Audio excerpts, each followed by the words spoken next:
नमस्कार। मैं प्रवीण ठाकुर आपके अपने YouTube चैनल एग्ज़ाम मेथड में स्वागत करता हूं। आज हम बात करेंगे ब्लड रिलेशन पार्ट 3 की, जो मैंने आपके 2 लेक्चर ऑलरेडी ले चुका हूं YouTube पे, जिसमें 1 और 2 पार्ट मैं ऑलरेडी वीडियो बना चुका हूं। टॉपिक की शुरुआत करने से पहले मैं थोड़ा-सा अनाउंसमेंट करना चाहूँगा कि अभी लॉकडाउन की वजह से बहुत सारे बच्चे को क्लास नहीं मिल रही है ऑफ़लाइन। तो मैं घर से ही ज़ूम पे भी अपना एक एप्लीकेशन होता है, उससे मैंने क्लास देना शुरू किया है। मैथ रीजनिंग की क्लास मैं स्पेशल मैथ रीजनिंग की देता हूँ, कई सारे बच्चे पढ़ते भी हैं। तो ट्रायल भी आप ले सकते हैं। ट्रायल का कोई फ़ीस और चार्जेज़ नहीं किए जाएंगे आपसे। इसमें फ़ायदा आपके ये होंगे, घर बैठे आप डाउट को सॉल्व करा सकते हैं। यूट्यूब का रिकॉर्डेड वीडियो आपको मिलता है, उससे आप डाउट नहीं रेज कर पाते हो।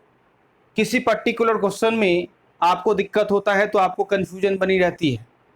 लेकिन जूम एक ऐसा सुविधा है, ऐसी फैसिलिटी है, जिसके थ्रू आप ऑन कैमरा आप चीज़ों को पूछ सकते हो कि सर ये कैसे हुआ, वो ऐसे, ठीक उसी तरह जैसे आप ऑफलाइन में पढ़ा करते हो। बहुत सारे बच्चों को जो मैथ में अपने आप को बहुत ज़्यादा गरीब मानते हैं, उनको डाउट होती ही होती हैं, और एग्ज़ाम के लिए डाउट क्लियर करना आपके लिए बहुत ही ज़रूरी होगा। इसीलिए आप चाहो तो ये सुविधा आप ले सकते हो। अगर आपको क्लासेस लेनी होगी तो मेरे नंबर, जैसे कि डिस्क्रिप्शन बॉक्स में मैं नंबर तो दे ही दूंगा, और आप मेरे नंबर 9968250327 पे आप कांटेक्ट करोगे। कांटेक्ट करने के बाद मैं एक लिंक शेयर करूंगा और तब आप डेमो लेना। ठीक उसी तरह से आपको समस्याएं सॉल्व होगी, ठीक आप जैसे ऑफलाइन में क्लास लेते हो। मैथ रीजनिंग की क्लास होगी, बाइलिंगुअल होगी, और साथ साथ पीडीएफ नोट्स भी प्रोवाइड करूंगा आपको, है ना। तो आप चाहे वो सीटेट की तैयारी करने वाले, सीटेट में तो 30 क्वेश्चन मैथ्स का ही आता है, चाहे डीएसएससी वाले हो या केबीएस वाले हो या बैंक एसएससी के बच्चे हों, सबके लिए ये वैलिड है। ठीक है, तो चलिए आज की क्लास में स्टार्ट करता हूं, उसको गौर से देखिएगा, ध्यान दीजिएगा। पहला, जैसा कि अगर आप मेरे वीडियो के साथ नए हैं तो ब्लड रिलेशन की 2 लेक्चर मैं ऑलरेडी ले चुका हूं। इस वीडियो के डिस्क्रिप्शन बॉक्स में उसका लिंक शेयर कर दूंगा, आप वहां से भी देख सकते हो। उसमें मैंने कंसेप्ट जिक्र किया था, कंसेप्ट समझाया था। आज मैं क्वेश्चन की बात कर रहा हूं, तो गौर करिएगा बच्चे। इस क्वेश्चन में कहा, एक व्यक्ति का परिचय देते हुए महिला ने कहा। किसके बारे में कहा? व्यक्ति का परिचय देते हुए। किसने कहा? महिला ने कहा। अब इस मतलब यहां पे व्यक्ति क्या ऑब्जेक्ट है, इसके बारे में कहा जा रहा है। और किसने कहा? महिला ने कहा। क्या कहा? देखते हैं क्या कहा। इसके पिता के भाई के पिता। तो पिता के भाई के पिता मतलब अपने पिता के भाई के पिता, उसका मतलब क्या होगा? इस व्यक्ति का सीधा सीधा संबंध बन रहा है पिता के भाई के पिता से। सीधा बोलो ना कि दादा की बात कर रहे हो। पिता के भाई के पिता तो पिता ही होंगे ना। और इस व्यक्ति की बात मतलब इस व्यक्ति का पिता है और भाई का पिता, कंफ्यूज करने के लिए लैंग्वेज का इस्तेमाल करता है। दैट मीन्स ये तो दादाजी की बात हो रही है भाई, ये दादाजी की बात होगी। अगर आप नए हैं तो आप थोड़ा सा इसको टेबल बना सकते हैं। वैसे लैंग्वेज प्रति जब हैबिचुअल हो जाते हो तो आपको समझ में आ जाता है ये क्या है। पिता के पिता मतलब किसकी बात? दादाजी की बात, ग्रैंडफादर की बात। यस और नो? डेफिनेटली। अब महिला बोल रही है मेरी मां के पति। महिला की मां व्यक्ति का कौन है, यह पूछा है आपसे। तो गौर करिए, यहां पे अगर व्यक्ति की बात कर रहे हैं तो व्यक्ति से जस्ट ऊपर जो होता है पिताजी होता है, पिताजी से ऊपर जो होता है दादा होता है। महिला की मां, अगर महिला की मां है, मेरी मां की पति है, तो ये जो दादाजी है इस व्यक्ति का, उस महिला की क्या है? महिला की मां है। तो महिला की मां यहां पे हो गई, है ना। और उसका पिता ये होगा। तो आपसे पूछा है कि महिला की मां की व्यक्ति का कौन है। तो महिला की मां, अगर ये महिला का, ये इस आदमी का दादा है, तो दादा की पत्नी क्या कही जाएगी? दादा की पत्नी क्या कही जाएगी? तो दादी कही जाएगी। यानी आपके ऑप्शन जो है, option number C is the right answer. Again ध्यान दीजिए, अगर आपको दिक्कत हो तो वीडियो को पॉज करके आप क्वेश्चन को सॉल्व करना, फिर भी दिक्कत हो तो आपको मैंने सुविधा बताई दिया, जूम ऐप पे आप मेरे से डाउट पूछ सकते हो ऑन कैमरा, ठीक है। दूसरी, एक व्यक्ति के पिता मतलब दादाजी, महिला की मां मतलब इस आदमी की क्या, इस व्यक्ति की क्या होगी? तो इस आदमी, ये औरत की, इस महिला की मां है, बट इस व्यक्ति का कौन होगा? इस व्यक्ति की दादी होगी। तो आपकी ऑप्शन क्या होगा? Option number C. थोड़ा सा पेचीदा सवाल था ये। जैसे जैसे क्लासेस का लेवल बढ़ता जाएगा वैसे वैसे क्वेश्चन का डिफिकल्टी लेवल भी बढ़ता जाएगा, है ना। तो चलिए अगले सवाल में चलता हूं मैं। आइए बच्चे, ये आपका इंफॉर्मेशन ये है क्वेश्चन का कि सुबोध का परिचय देते हुए मोहन ने कहा, क्या कहा? मोहन ने कहा इसके पिता के पिता मेरी बहन के पिता है। किसके पिता के पिता? फिर से वही बात हो गई, पिता के पिता मतलब दादाजी। किसके? सुबोध के, क्योंकि मोहन किसके बारे में बता रहा है? सुबोध के बारे में। तो देखिए यहां पे अगर मैं बात करता हूं तो सुबोध से उससे ऊपर क्या होंगे? पिताजी, और पिताजी से ऊपर क्या होंगे? दादाजी, है ना। अच्छा, मोहन अपने बारे में भी रिलेट कर रहा है, ने कहा इसके पिता के पिता मेरे बहन के पिता है। तो देखो, मेरे बहन के, इसके दादाजी अगर किसी का पिता है तो बहन की स्थान यहां पे हो सकता है। ये जो होगा, ये क्या होगा? ये जो होगा बहन का स्थान होगा। दादाजी अगर बहन के पिता है तो बहन का स्थान ये होगा। तो मोहन सुबोध का कौन है? इस सवाल में यह नहीं कहा गया कि मोहन इकलौता भाई है। अगर इकलौता भाई बोला जाता तो इसका मतलब है ये जो ये मोहन का जो जनरेशन होगा वो यहीं पे कहीं पे होगा। मोहन में भी इसका पिता भी हो सकता है। अगर कहा जाता कि मोहन भाई में बिल्कुल इकलौता है, दैट मीन्स पिता कंफर्म था, लेकिन ऐसा कुछ नहीं कहा। तो इसका मतलब होगा कि मोहन सुबोध का क्या हो सकता है? या तो पिता हो सकता है या फिर चाचा हो सकता है, इनमें से कोई एक होगा। अगर सवाल में यह मेंशन कर दिया जाता कि मोहन भाई में बिल्कुल अकेले है, दैट मीन्स उसका कोई और भाई है नहीं, और भाई नहीं है तो पिता के पिता जब हैं, ये दादाजी तो है तो ये पिताजी हो जाते हैं। लेकिन कंफर्मेशन नहीं है इस क्वेश्चन में। इसका मतलब होगा कि मोहन जी जो है सुबोध के या तो पिता हो सकते हैं या चाचा हो सकते हैं। उम्मीद करता हूं सवाल समझ में आओगा। फिर से अगेन रिपीट करता हूं। सुबोध का परिचय देते हुए मोहन ने कहा, किसने कहा? सुबोध का परिचय देते हुए मोहन ने कहा कि इसके पिता के पिता मतलब सुबोध का दादाजी मेरी बहन के पिता। अगर ये बहन का पिता है तो दैट मीन्स बहन का स्थान यहां हो सकता है, सुबोध का पिता यहां पे हो सकता है। और जब ये बहन है तो मोहन अपने बारे में कह रहा है, तो मोहन जो का जनरेशन बिल्कुल सेम रहेगा।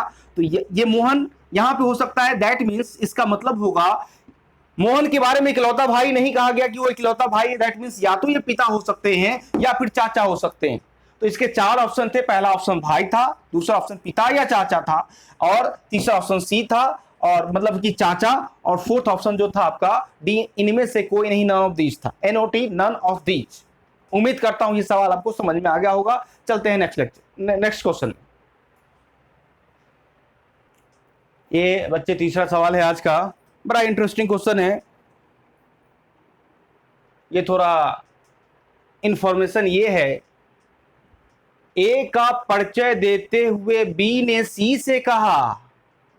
वही वाली बात हो गई, इधर का उधर। ए का परिचय देते हुए बी ने किससे कहा? सी से कहा। तो मैं तीन नाम लिख लेता हूं, ए बी सी। ए का परिचय देते हुए बी ने सी से कहा इसके पिता के पिता मतलब पिता के पिता, किसके पिता? ए के बारे में सी ने कहा गया, तो पी का क्या होगा? दादाजी होगा, दादा होगा, जो कि तुम्हारे पिता के ससुर है। बी बोलने वाला है, वो ए के बारे में बोल रहा है और सी के पिता के ससुर जी क्या होंगे? पिता के ससुर जी तो नाना जी होंगे, नाना जी होंगे, नाना जी होंगे। अच्छा, जो कि तुम्हारे पिता के अच्छा, बी ने सी से कहा कि इसके पिता के पिता मेरी मां के पिता है।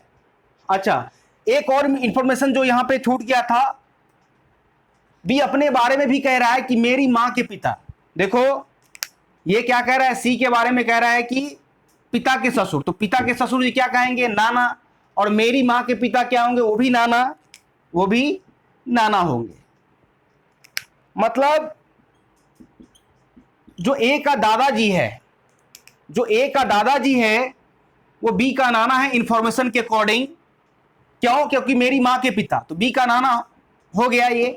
और सी के बारे में कहा गया कि पिता के ससुर है, तो ये नाना हो गए। तो इसका मतलब ये हुआ ए जो है बी का क्या है? बी का क्या है? फुफेरा भाई है, मेरा फुफेरा भाई का रिलेशन होता है। फिर क्या पूछा? सी की मां ए की कौन है? तो सी की मां ए की कौन है?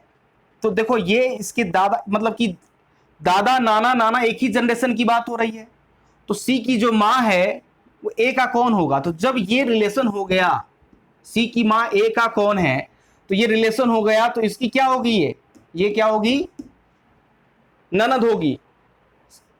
सी की मां यहां पे इसकी मां जो होगी यहां पे होगी मां, और सी यहां पे मान लो है, ठीक है। और फिर सी की मां ए की मां की कौन है? तो यहां पे देखो इसकी मां अगर मैं बात करता हूं ए की, तो ये जो होगी, अगर ममेरा फुफेरा भाई का रिलेशन होगा तो सी की मां ए का कौन है? किसका बोला है? ए के बारे में पूछा, ए का कौन है? तो ये क्या होगा भाई? ये जो होगा नंद होगी। तो option number C is the right answer. उम्मीद करता हूं ये सवाल आपको समझ में आ गया होगा। तो ये हो गए ननद की बल। इसमें पजल टाइप के भी क्वेश्चन बनेंगे जो नेक्स्ट वीडियो में बनाऊंगा। एक सवाल और मैं दूंगा, नंबर ऑफ मेंबर कैसे निकालते हैं एक फैमिली के अंदर, की number of minimum number of family member कितना निकाला जाता है एक फैमिली के अंदर, अगर क्वेश्चन का इंफॉर्मेशन करेक्ट है तो। चलते हैं अगला क्वेश्चन। आइए बच्चे, ये सवाल है नंबर ऑफ मेंबर ज्ञात करने का। एक परिवार में 3 पिता है, 3 पिता है, कोई जरूरी नहीं कि एक ही जनरेशन की बात कर रहा है। 4 पुत्र हैं और 4 भाई हैं, तो कुल मिला के हो गया 3 4 7 और 4 11। 11 तो ऑप्शन में भी नहीं है, क्या करोगे? है ना, जरूरी नहीं है कि 3 पिता एक ही जनरेशन में होंगे, 4 पुत्र उसी जनरेशन में होंगे और 4 भाई उसी जनरेशन में होंगे। किसी भी तरह से भाई भाई का रिश्ता दिखना चाहिए, किसी भी तरह से पिता बाप बेटा का रिश्ता दिखना चाहिए, इस तरह से बोला गया है। तो मान लो स्टार्ट करता हूं, ए पिता है मान लो बी और सी का। ए क्या है? पिता है बी और सी का। तो ये क्या होगा? ये ए का क्या होगा? ए का पुत्र हो जाएगा और ये भी ए का पुत्र हो सकता है ना। 4 पुत्र उन्होंने बोला था, ठीक है। अब इसके बाद एक जनरेशन और बना देता हूं मैं यहां पे नीचे, डी इसका ये पुत्र है बी का, मान लो ये पिता हो जाएंगे, और ये इसका पुत्र ई हो जाएगा, इसका ये पिता मान लिया उसने। अब देखो कंफर्म करो, एक परिवार में 3 पिता बोला, तो 1 पिता 2 पिता 3 पिता हो गए कंफर्म, मतलब 3 पिता हो गए, और 4 पुत्र, मतलब ए का कितने बेटा है? 2 बेटा है, और बी और सी का 1 बेटा है, तो कितने हो गए भाई? 4 पुत्र भी हो गए, और 4 भाई। ये दोनों भाई हैं डेफिनेटली, मतलब ये दोनों भाई तो कंफर्म है, ये भी 2 भाई है, तो 2 भाई और 2 भाई 4 भाई हो गए। तो कुल मिला के परिवार में न्यूनतम संख्या कितनी हो? अधिकतम का कोई लिमिटेशन नहीं है, अधिकतम चाहे जितना भी बना लो आप, है ना, क्रिकेट टीम बना लो, उससे कोई मतलब नहीं है। लेकिन उन्होंने पूछा कि न्यूनतम निकाल के बताओ, तो न्यूनतम संख्या कितनी हो सकती है बताइए? A1 B2 3 4 5, तो परिवार में न्यूनतम संख्या कितनी हो गई?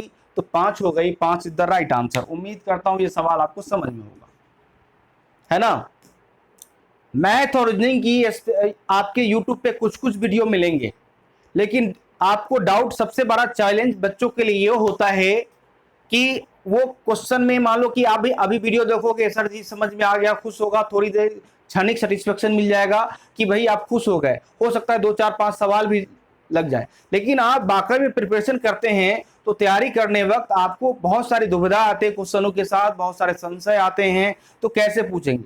जब तक वो आप उस दुविधा को, उस डाउट को क्लियर नहीं करोगे, आपकी तैयारी परफेक्ट होगी नहीं, है ना। तो इसीलिए मैंने एक जूम ऐप पे, अगर आप मोबाइल यूज करते हैं तो जूम ऐप डाउनलोड कर सकते हैं आप वहां से, और मेरे जो दिए गए नंबर स्टार्टिंग में है उस नंबर पे कॉल करिए, मैं जूम का लिंक आपको शेयर करूंगा, आप डेमो लो, उसकी कोई फीस और चार्जेस नहीं है ना। उसके बाद आप क्लास को कंटिन्यू कर सकते हैं। डाउट आपके होंगे, सोल्यूशन मेरा होगा, इस बात की पूरी गारंटी। साथ में पीडीएफ नोट्स भी मिलेंगे, क्वेश्चन भी मिलेंगे, day by day updated question मिलेंगे। चाहे किसी भी एग्जाम की तैयारी करते हो, उसके लेवल के अकॉर्डिंग मैं तैयारी कराता हूं, चाहे वो सीटेट हो, डीएसएसबी हो, बैंकिंग हो, केबीएस हो, उन सबके मैथ और रीजनिंग। जिस एग्जाम में केवल मैथ आता है तो मैथ ही होता है, और जहां पे रीजनिंग की बात हो तो रीजनिंग भी करते हैं। उम्मीद करता हूं चीजें आज को समझ में आ गया। अगर आप मेरे वीडियो को मेरे चैनल के साथ बिल्कुल नए हैं, वीडियो समझ में आई तो चैनल को लाइक, सब्सक्राइब और घंटी का बटन दबाना मत भूलिएगा। मिलते हैं नेक्स्ट टाइम नए वीडियो के साथ, तो अपना ख्याल रखें। Thank you so much. जय हिंद, जय भारत।